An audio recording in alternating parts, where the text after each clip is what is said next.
Welcome back to the Rebel Crone and another wisdom interview.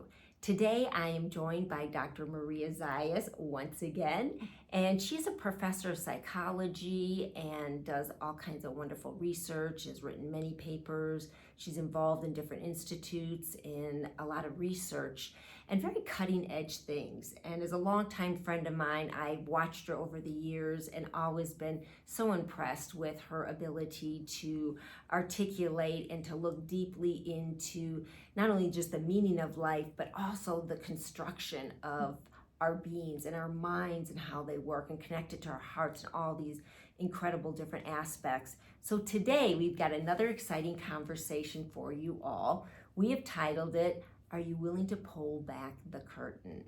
You know, often many of us will speak about wanting to change in our life and intending certain things and wanting certain things and trying to work with affirmations and whatnot.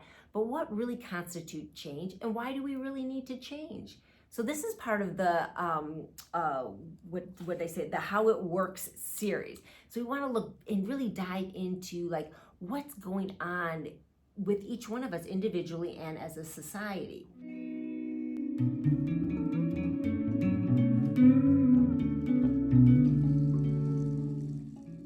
So pulling back the curtain to start with, Dr. Maria, let's start talking a little bit about the construct, we want to call it, the matrix, the simulation, the world that we live in, which we can all agree isn't exactly what we think it is. But let's start looking from your point of view. How do you view that? Okay, this is going to be a really interesting conversation. I'm up for it. So just restating what you said, Elisa, there's so many different angles that we could come to this conversation from.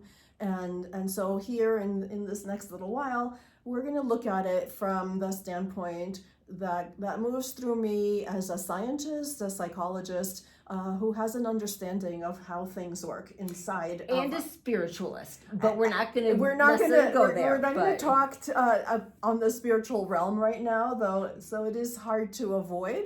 But we're going to focus on what happens in here that is relevant to this conversation. So let me start by saying that one of the ways that people come to know themselves as children is that they adopt, they hear, they play with different kinds of scripts, social scripts, social cultural scripts that are out there. That's one of the functions of culture is to say, this is what you need to do to be a human in this culture. Familial scripts. So it's correct. Familial scripts, social scripts, gender scripts, all kinds of relational scripts. And so how do we learn to be human? You know, we learn to be human because we hear and we receive these scripts, and at a young age, we believe them. You know, like, why would people be lying to us? A child might say. You know, there's an inherent sense of trust in the caretakers, and I'm excluding here caretakers that may be not treating children well, but in a sort of a normal-ish situation, as close to normal as we can be in our world. Children are taken care of by family and by schools and by their different institutions. And so they learn to believe, to trust what is being told to them.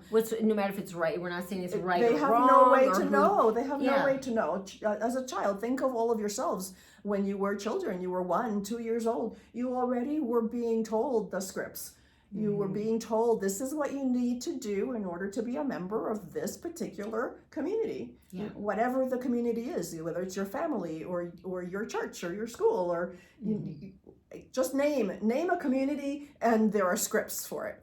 And so we begin to learn who we are or who we think we are as a result of hearing the scripts. And after some time, you know, we have like this whole narrative going.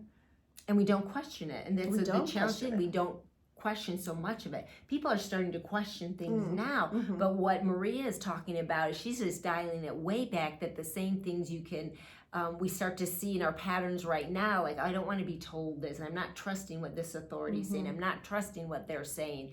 But that goes back, if you want to dial it back, it's very deep, the scripting. Deep. The scripting is very deep. The storyline, the narrative are very deep. And though we may think we're questioning it, often we're not. Often we're kind of spinning it around, put it in like the little salad spinner, spin it around, see what comes out. And that's really not change. So I wanted to speak a little bit about change. Yeah, I know. I think this is important. That's why we were talking about, are you willing to pull back the curtain? Because so often we like to entertain the idea, the script that we're available for change, and we want to break pattern, we want our freedom and all of this. But then when it comes down to do it, are we really willing? And sometimes we don't know how. Exactly. But, so they're two different things, but they are connected together. Absolutely. So we're going to be looking at both of those. Yes, we'll try to unpack that a little bit. Sounds good. And it's a huge area, but we're going to start the conversation. One of the things I think is useful when we are talking about these big things that are ingrained, these narratives that are part of us at this point. It's like the clothes we wear have become a part of our physical body. Sometimes it's easier to kind of turn things around a little bit and come up with a different metaphor to understand things. I like to think about, for example, as we came up with the title of Pulling Back the Curtain, we were thinking about the Wizard of Oz. And so isn't that a story about flipping things around? Dorothy went into this world believing that what she was seeing was true and real. She did not have a thought in her mind. She did not have the words in her mind to say, this is a construction, this is a simulation, this is whatever you want to call it. But then something happened and she started to be able to see there's somebody back there behind the curtain. Who's pulling the strings. Pulling the strings. So wouldn't you say she had incredible courage to pull that curtain? Yeah. She had no idea what she would find. In fact, her whole world could have fallen apart. Yeah.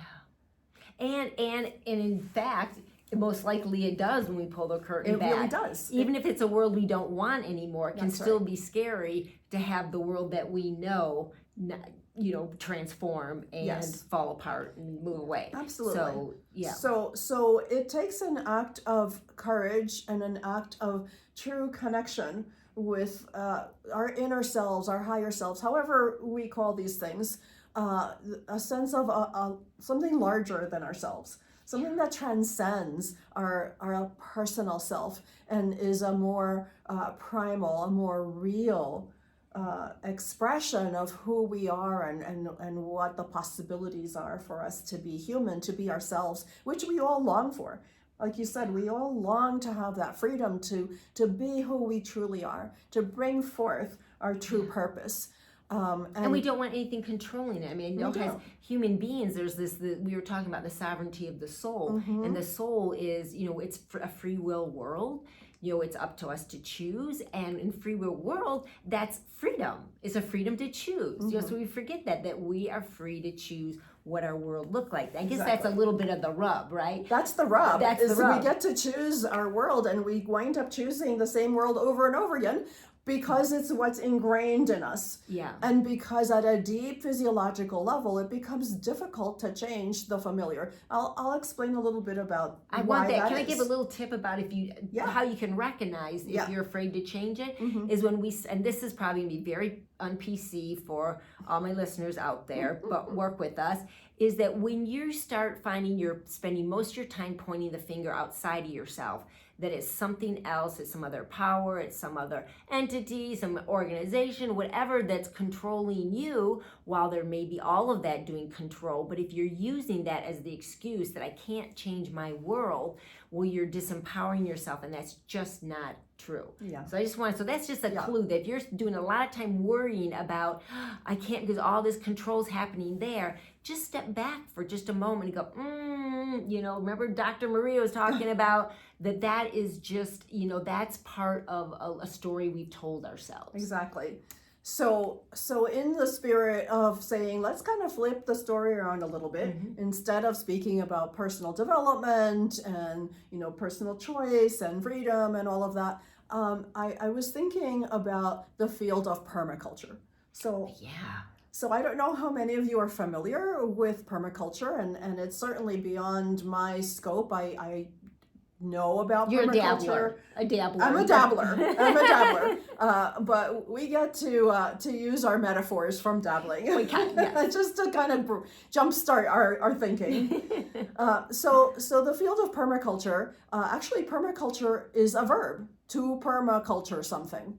Sometimes people think of it as a noun. Yeah, it's a thing that's been done. It's a thing that is, but it is not done. It's a constant evolution, a generation of a sustainable system for living. So many times permaculture is applied, the construct or the process of permaculturing is applied to, say, gardening or land use or those things. You may be most familiar with permaculturing as respect to land, but there are many different uses of permaculture. But just so permaculture, so what you're saying, if I have this right, is that when people, using the analogy of planting either garden or forest or something, it's almost like reestablishing its sustainability, its natural sustainable ecosystem, a natural ecosystem. Very well said. Yes, thank you so much. So actually permaculture is a constructed word made out of permanent and culture, so this is something that can be sustainable and be functional on a permanent basis. And it doesn't need It doesn't need external help. Once the system is allowed to be in a way that is self-sustaining, then it just continues it grows and it changes according to those principles of sustainability. And we see so much how mankind coming in and tinkering and like when they kill all the wolves and then everything goes to pot. Then the ecosystem doesn't work anymore. Yeah, just the thing, the beaver and the dam and how that does. I mean, it's just so many different things in just that area. Absolutely. So understanding that there are natural ways that things work that are sustainable without human interference, we can begin to apply that to different ways of thinking. So I'm thinking, for example, of my permaculture teacher, who is Heather Jo Flores, Permaculture Women, and she speaks about emotional permaculture. So permaculture applied to our own emotional personalities, our own way of dealing with ourselves.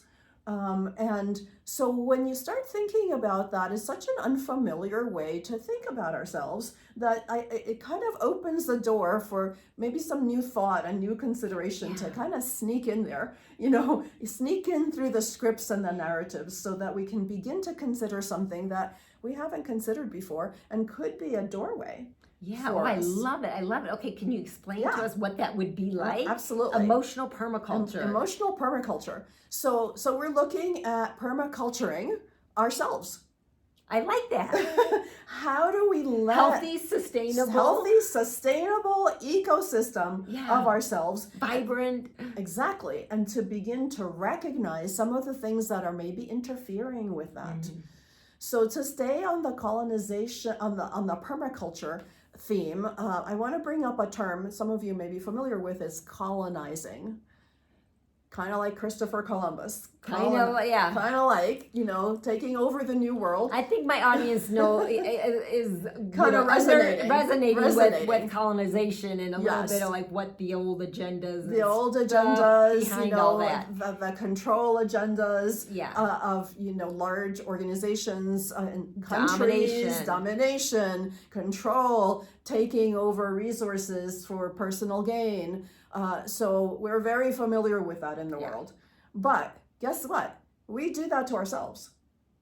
You were telling me that earlier, and it was just like a light bulb just went off. And you also used about divide and conquer with that as part of that. Yes. So I don't need to jump ahead. Okay. But it was just a light bulb and another light bulb went off. Yes, I know. It's very exciting when we get access to a new area that we can think about and consider and say, oh my gosh, like I hadn't thought about that. Yeah. Okay. So colonization, how we do it to ourselves. How do we do that to ourselves? So probably all of you have heard the term feeding the machine. Yes. Oh, yeah. Feeding the machine. So without naming the machine, we could name it all kinds of things. It's a lot of labels can be put on it. There's a lot of stories around that. A lot of stories, but we all, and not just us here in the culture that we're sharing right now, but all over the world, people have the sense that there is a machine that they are feeding and that it doesn't gobbling them up. It doesn't have a heart for them. Yeah. They're just, feeding the machine, kind of making bricks out of straw, you could say, to quote an old text. And all of the mythical and spiritual traditions of the world have a story about that, about being sucked dry, giving our heart and soul essence, our sovereignty into this unknown, unnamed machine. Uncaring, life-taking. Exactly. We know exactly what we're talking about when we say that. That is colonizing. When we do that to ourselves by buying into the story. Remember the movie The Matrix, where there was the choice of taking the red pill or the blue pill? Most people took the pill where they wouldn't wake up, where they would stay inside the matrix. So why is that? Why? And as you're listening to us speak about this, I invite you to really go into a deep place within yourself, a place that maybe you haven't been before, a place where you're maybe willing to pull back the curtain a little bit. Yeah. Start the process of questioning, of challenging, like, what exactly am I doing? Is there some way that I am using my personal life substance to feed the machine in the name of thinking that I'm free? And in the name of comfort, familiarity, of a storyline maybe that you're saying that I'm not strong enough, but if I did that, what would happen to those people? Many stories. Women, the caretaking story around that, enabling story. Exactly. Stories about maybe, well, this is who I truly am, or this is who women are, or this is who humans are. Like, what if none of that is true? What if none of it is true? And what I'm hearing is like this invitation, like in the quietness of your own meditation, your own heart, your own thought, no judgment, and don't judge yourself and looking, but just be honest and say, wow, when have I been offered this and this, and maybe I didn't, I chose the one. Maybe. I talk often about how I've always had that little angel on my shoulder, and all the times in my life, that one and there's that one, and I've always known, like whenever I made a choice, I knew there was something going, and I went, I'm going that way, and I look back, so I can't really, I kind of laugh at it, because I can't get mad at anybody else, and I don't even get mad at myself. It's just I was headstrong, I had free choice. And it's ingrained. And I took the other pill. I can't remember which was the red or the blue, but when I took the one that wasn't, probably my highest and best interest. Exactly, and we have all done that, and this, if we are honest with ourselves, we can come up with a situation. And that's okay, and it's okay. And it's okay, because we are caught in the matrix.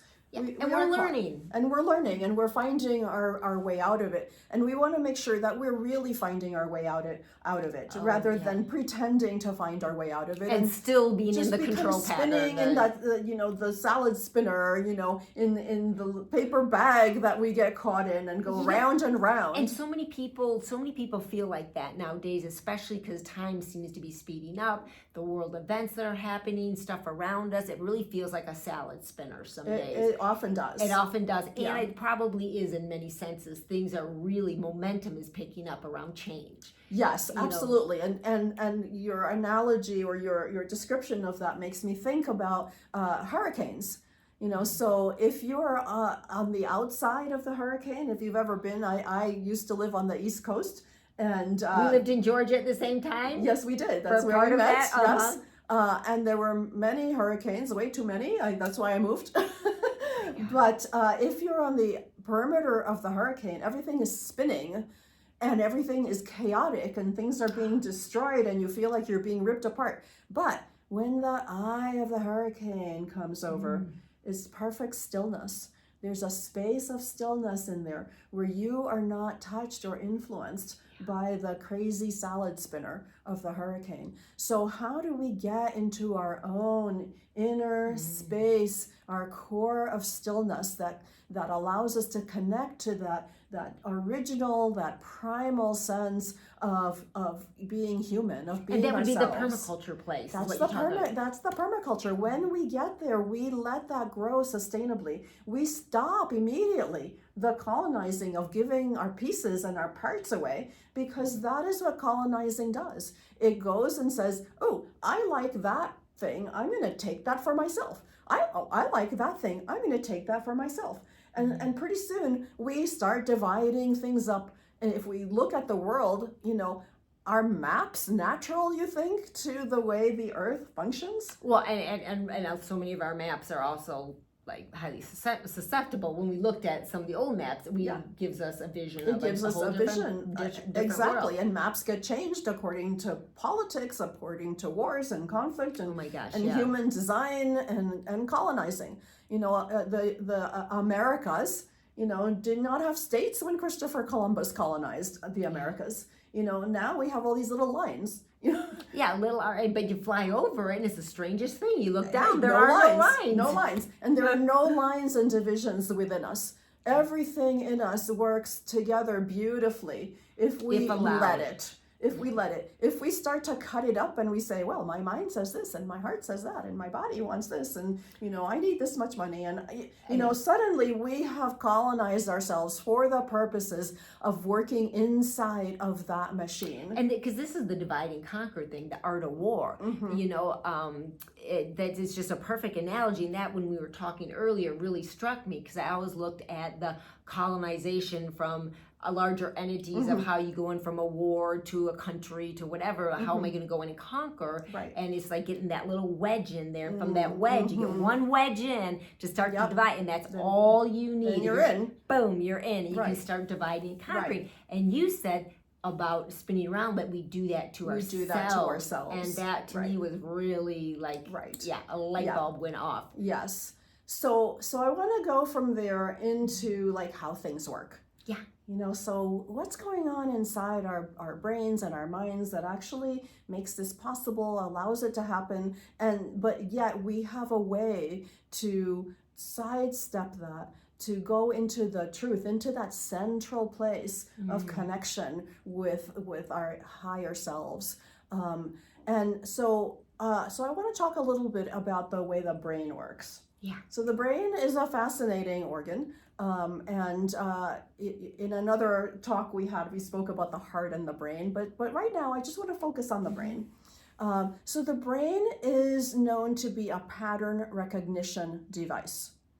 Okay, let me say that again. A pattern recognition device.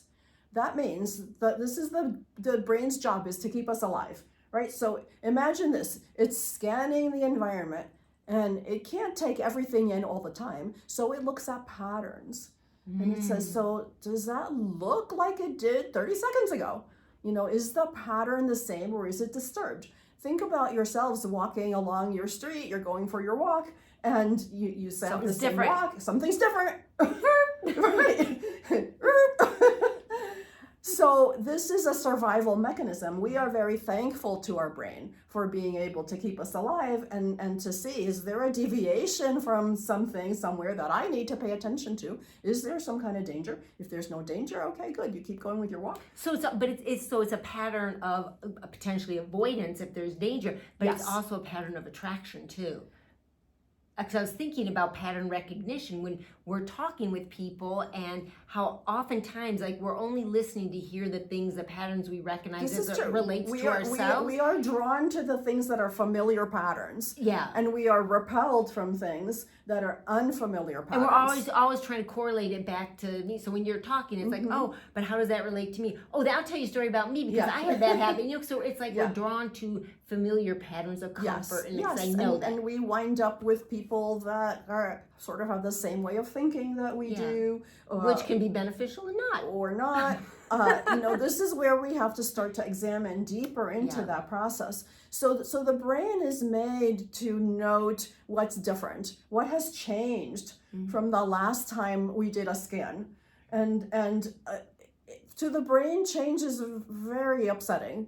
It has to figure out, if it's okay or not okay. So much easier. What's going on? Yeah, so much easier to have the same pattern. And so when there is change in our lives at any level, the brain is a little kind of, recalcitrant with that.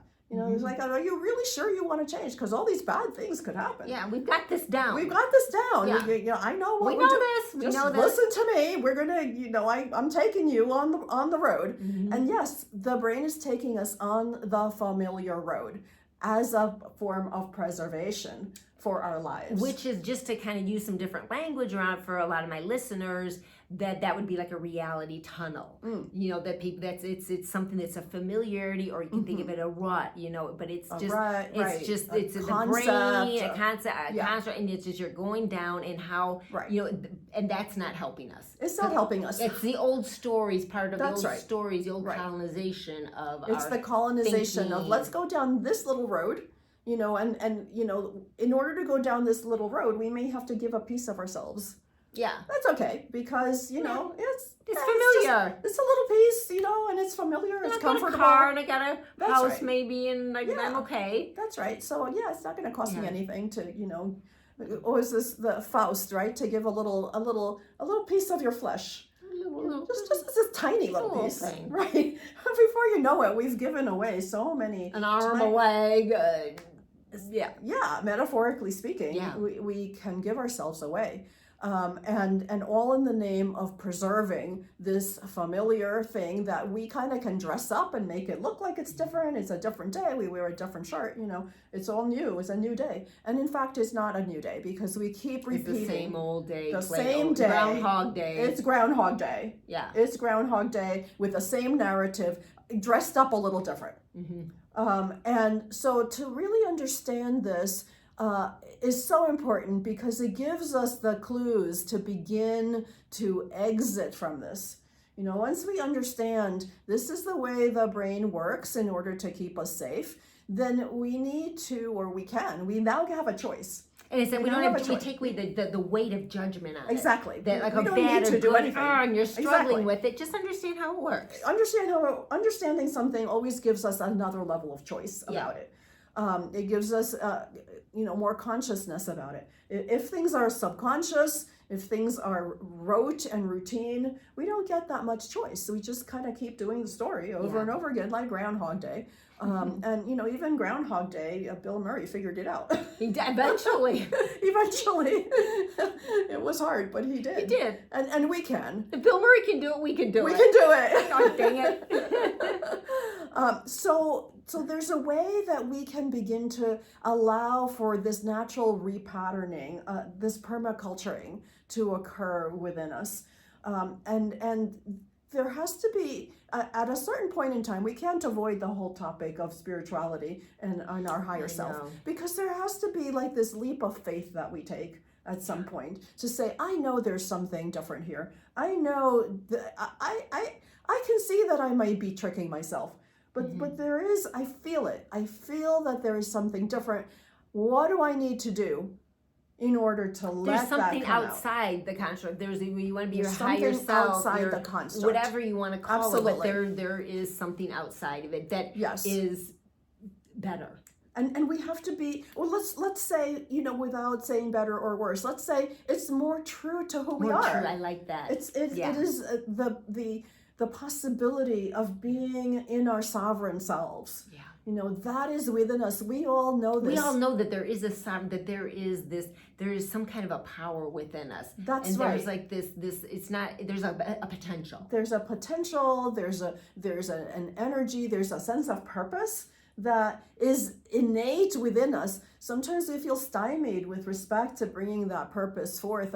And doesn't that make sense that if we are caught in this kind of rabbit hole, and there's this purpose seeking to come forth, it hits one of those narrative points and it gets deflected and boom, there goes your purpose. And it's frustrating. It absolutely is, because it's in there and you don't know like what keeps happening. So what keeps happening is that we keep recreating this narrative based based on a fear of change. And so when we say, I want to change the narrative, we really need to get in there and say, are you really willing to change the narrative?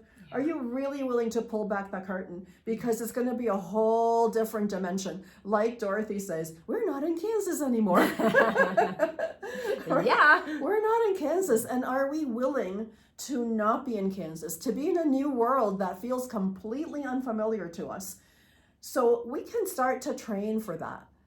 Just like if we're that. Build up muscles, change muscles. Wow. Just like if we're going to go on a hike, we get prepared. You start training You start training. If you go hiking without training, it's probably not going to be a pretty picture. Yeah, especially around here in Santa Fe. It's high elevation. There's some pretty big mountains. And it's hot. and it's hot right now. That's right. Actually, it's really cool in the mountains, but we okay. kept you down here in the heat. Yes. So we need certain things. We need water. We need, physical strength. Snacks. We need snacks. We need Good some shoes. cover, shoes. We need all kinds of things. How do we think about that when we come up with our grand idea of, changing the matrix, or taking the pill that's going to erase the matrix? Well, when you erase the matrix, nothing familiar will be there. Nothing.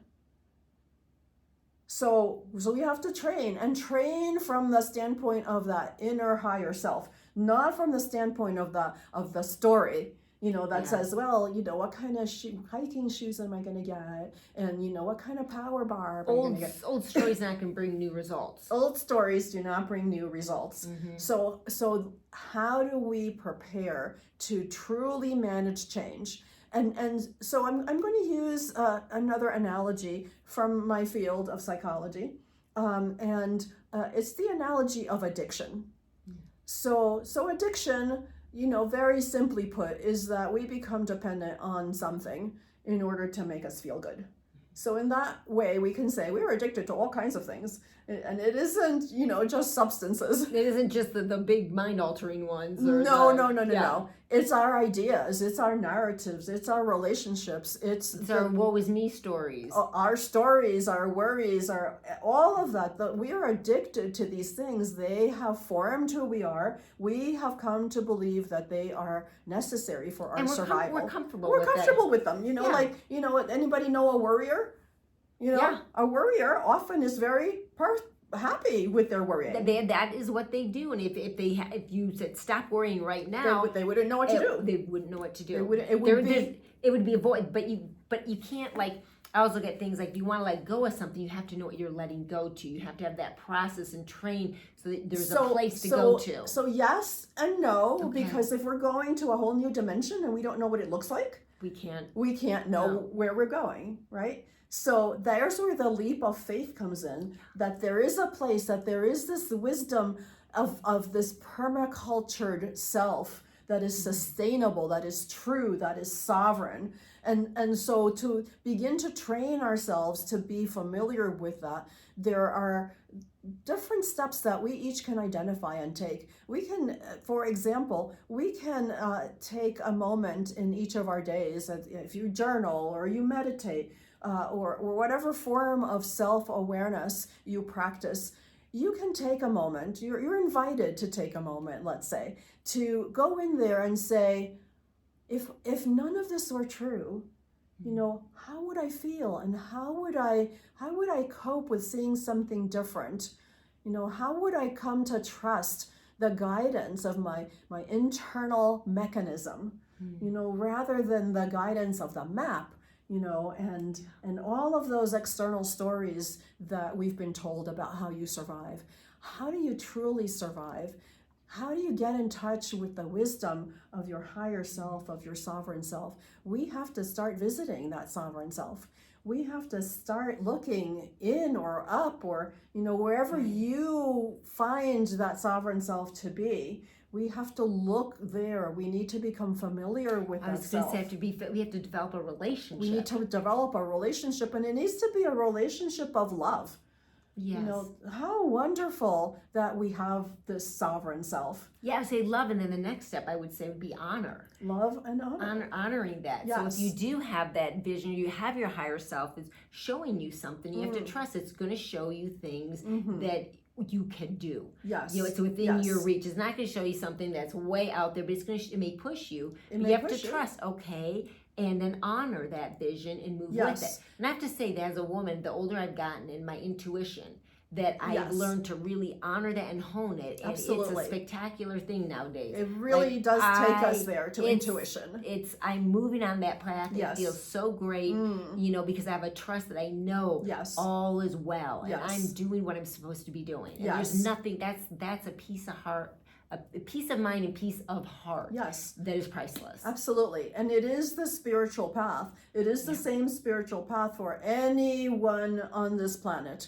You know, we call it different things, we have different practices, but it's the same quest to come into contact with the truth of ourselves, you know, that is bigger than us, that is wiser than us, that is loving, and we can come to know that aspect. You know, it's so interesting because I really go into stuff on purpose, and one of my first programs I'm going to be launching here, starting with a webinar on purpose, I always set the context that you cannot find your true purpose in life without connecting with your higher self.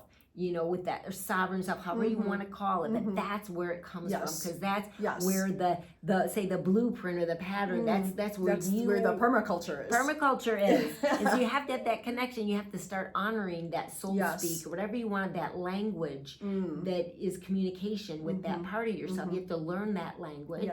You know, and it takes quiet, like you say, taking space for it, the time and space for it, and then to start honoring it, and then start doing, you know, moving in the direction. And then you'll hear more and you'll get more wisdom. There'll be more, it becomes a permaculture, which I love that, a self-sustaining thing. It's just like you're nourished. And it doesn't matter what every conspiracy out there or the powers that are doing this or that to you, they can't come in. That inner space. Your inner space, and they can't come into the inner sanctum. It's the eye of the hurricane. It's your inner sanctum, your sovereignty. No one can come in there unless you allow them in and you open the door.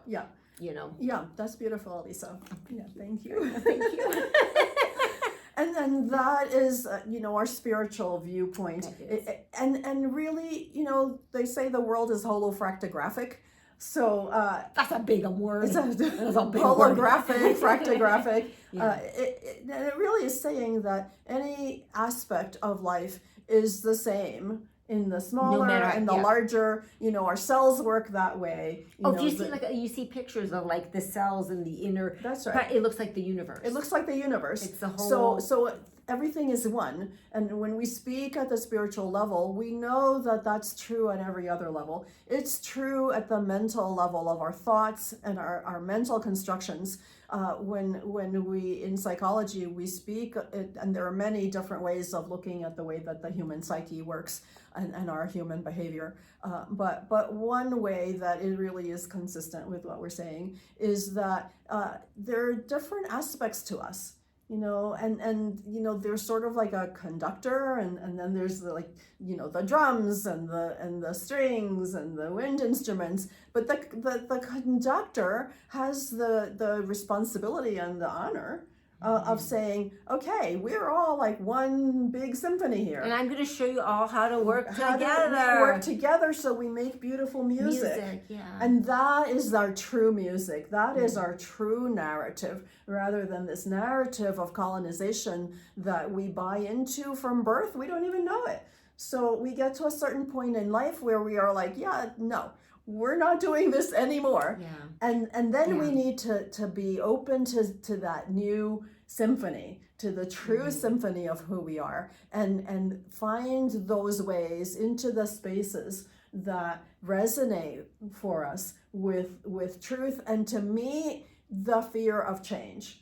So, you know, we can sometimes, I'll tell my students or my clients, just do something different. Just, you know, if you take the same road to work every day, take a different road. Jason from Archaics talks about pattern break. is like a big thing people really relate to it, which is a beautiful, fresh way of saying Absolutely. it. Is just like break the pattern, cut the cycle. Cut the cycle. And that is exactly what we do, like with addictions treatment. You know, addictions, we're used to a certain thing we do over and over again. It feels comfortable, it feels normal, but there's something in us that says that's not working for us. And so one principle of working with addictions is to establish a competing pattern that is healthier. So, for example, some of you may have been smokers, or that's a classic one. I use smoking as a classic one, and you probably have seen that when people are trying to break away from that pattern, that sometimes they establish a pattern maybe of holding a pen in their hands. Instead of or the little rubber band. The rubber band. Right. So you are trying to change the pattern inside the brain that has gotten physicalized in terms of neuronal pathways, because that is what happens. Then it's an unconscious thing. You go from here and you do that, and you don't think that you had this choice. It just happens. And it is physiological. You know, when you do something over and over and over again, it kind of burns a pattern in your brain. Well, just like driving, like you go to the store or whatever, and then pretty soon, like sometimes you get in the car and all of a sudden you're at the store, it's like, you don't even know how you got there. I don't even remember anything about it. So one way is to start to establish a different pattern, start to feel comfortable with it, familiar with it. So that what would that pattern look like for you if you could just pull the curtain back a little bit, you know, just kind of like peek in there, you know, where would that feel in your body?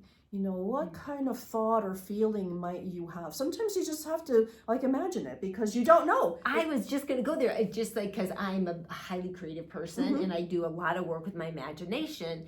And so in the evening, like entertaining new things or new roads to go down, I picture them, and I go through a movie. I spin a movie on it. If there's something that's not working in my life, I take the movie of it and I go, okay, how can I act differently? How can I be different? I keep running the movie over and over and keep changing until I am the highest version, and I have like the highest experience of that situation. And it's like, that's how I do it. And it's in my, but I have it then. I have a vision of it and a pattern now that's established. And it's a relational pattern, because you now have a pattern with your sovereign self.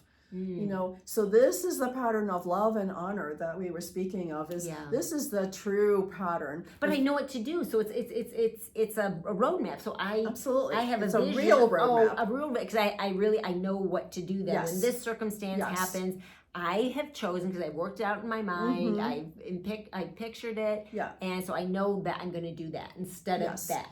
Because you have been in touch with your sovereign self, you have seen and known the truth, and really, isn't that what ideally would happen with us when we're born? That we're born into a family that had it all together, that didn't have, you know, colonizing purposes for themselves or anyone, that one could believe in and truly trust and truly learn from. That is our sovereign self. It may not be our external family, but it is our internal family. Because I tell you what, not just like families, but the outer stuff is, I know my viewership knows the rabbit hole that we're in right now. And the rabbit hole runs really deep, so deep that once you start pulling back the curtain of what's really going on in the world, you start to not trust anything, because you know everything there's a corruption, there's a story, and there's a story behind everything. So what do you do? Because that is crazy. I mean, anymore, and it feels crazy. It feels crazy. It's like, what do you trust? And even in like the truther movement and stuff, years ago, if you're involved in it then, I mean, there's very clear messages and there's a certain clarity with things. And now, oh my gosh, everything is so like, there's all these spinning, competing stories, and it's really confusing. Right. So we have to go to the true place. It's the true central place of the quiet within the sovereign self, and be willing to say, hello.